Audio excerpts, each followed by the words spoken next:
اور کہ انہوں نے جو ہے وہ مال کی جو تقسیم کی ہے وہ منصفانہ طریقے سے نہیں کی. تو اس کا جواب جو ہے وہ ہمیں ان آیات میں ملتا ہے. اور اسی کے ساتھ ساتھ اس رکوع کی جو آیت نمبر 60 ہے، ٹھیک ہے، اس میں کمپلیٹ جو ہے وہ اللہ تعالیٰ نے صدقات اور یہ جو زکوٰۃ ہے اس کے مصارف جو ہے وہ بیان کیے کیے ہیں کہ زکوٰۃ جو ہے وہ کن لوگوں کو دی جائے گی، ٹھیک ہے، تاکہ یہ جتنی بھی یہ جو غنیمت کا مال ہے یا جو صدقات کا جو بھی چیزیں ہوتی ہیں تو اس کو لے کے جو کنفیوژن ہوتی ہے تو یہ سارا معاملہ ہی ختم ہو جائے، ٹھیک ہے. تو پورا اللہ تعالیٰ نے ایک لسٹ بتا دی کہ مصارف زکوٰۃ جو ہیں وہ کون کون ہوں گے، یعنی کہ زکوٰۃ کن کن کے اوپر لگ سکتی ہے. تو سب سے پہلے اللہ تعالیٰ نے کیا کہا؟ فقراء کے لیے، ٹھیک ہے، فقراء کے لیے، پھر اس کے بعد مساکین کے لیے، پھر عاملین صدقات. اب یہ عاملین صدقات کون ہیں؟ جو کہ بیت المال یا یہ جو صدقات والا جو نظام ہے اس کے اندر جو لوگ اس کو سرو کر رہے ہوتے ہیں، ٹھیک ہے، تو وہ عاملین صدقات، ان کے اوپر بھی یہ والا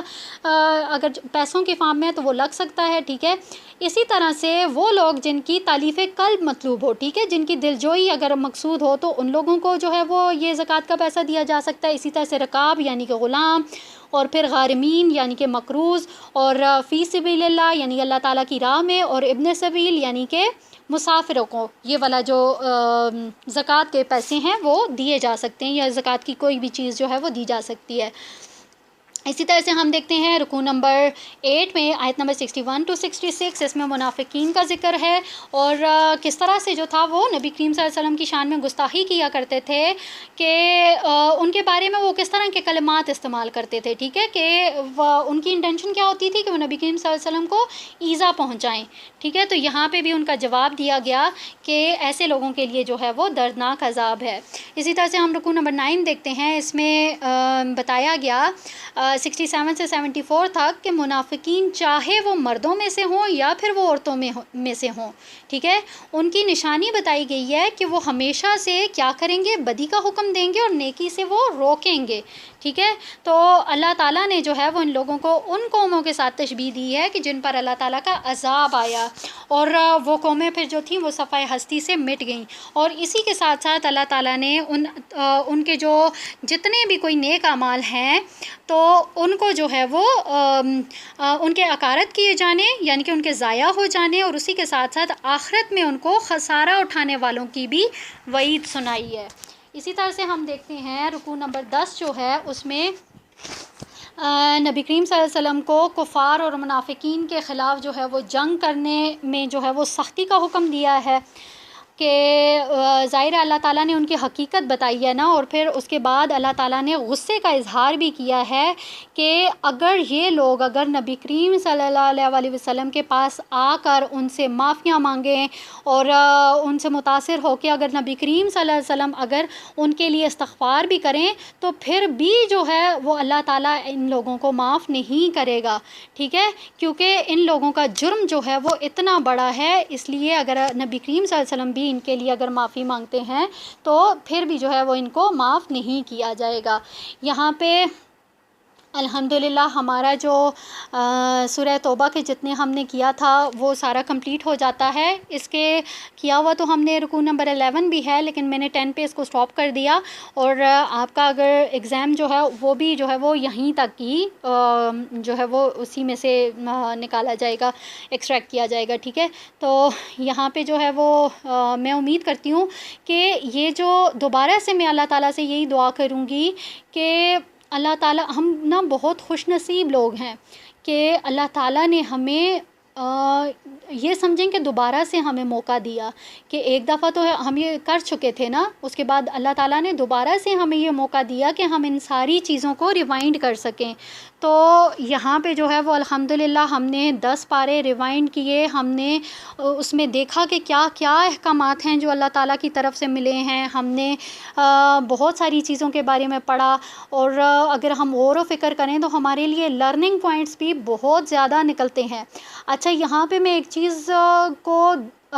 ریوائنڈ کرنا بہت ضروری سمجھوں گی کہ دیکھیں جیسے انٹروڈکشن کا الحمدللہ بہت ڈیٹیل لیکچر آپ کو دیا گیا تھا، میں نے جو اس کے سٹارٹ میں جو انٹروڈکشن دیا تھا، میں نے بہت ہی مطلب صرف امپورٹنٹ جو چیزیں تھیں وہ میں نے یہاں پہ آپ لوگوں کے ساتھ شیئر کی تھیں. تو انہی چیزوں میں ایک چیز یہاں پہ میں نے شیئر کی تھی کہ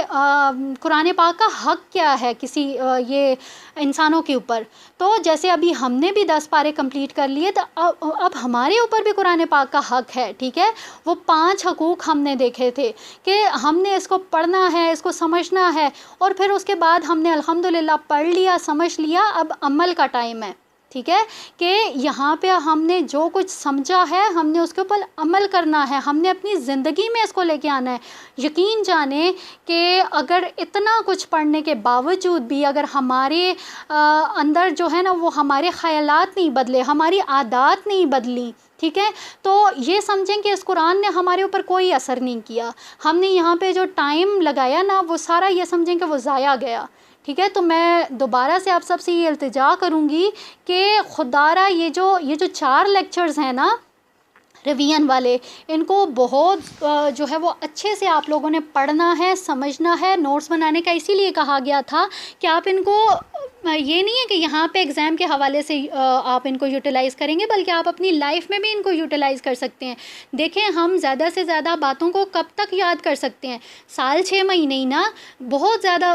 بہت کم لوگ ایسے ہوتے ہیں جن کو سالوں سال باتیں یاد رہتی ہیں. تو ایک ریٹن فارم میں ہمارے پاس چیز ہوگی تو ہم اس کو کبھی بھی یوز کر سکتے ہیں. ٹھیک ہے، آج ہماری دیکھیں کتنی ساری چیزیں جو ہیں وہ کتنی میموری ریفریش ہوگی، کتنی باتوں کے بارے میں ہم نے دیکھا. اور الحمدللہ میں جب اس کو تیار کر رہی تھی تو یقین جانیں کہ بہت ساری ایسی چیزیں تھیں جو نئے طریقے سے میرے اوپر کھلی ہیں.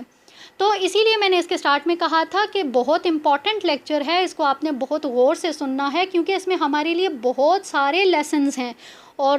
بس اللہ پاک سے یہی دعا ہے کہ ہم نے جو قرآن کریم کے حقوق دیکھے ہیں نا، اللہ تعالیٰ ہمیں اس قابل کر دے کہ ہم وہ حقوق ادا کر سکیں. آمین ثم آمین. ہم اس کو اپنی زندگی میں امپلیمنٹ کر سکیں، تو یہی ہماری سب سے بڑی کامیابی ہوگی. وآخر الدعوانا ان الحمدللہ رب العالمین. بارک اللہ لی ولکم فی القرآن الکریم ونفعنی وإیاکم مما فیہ من الآیات وذکر الحکیم وتقبل منی ومنکم تلاوتہ انہ هو الغفور الرحیم. سبحانک اللہم وبحمدک اشہد ان لا الہ الا انت استغفرک واتوب الیک.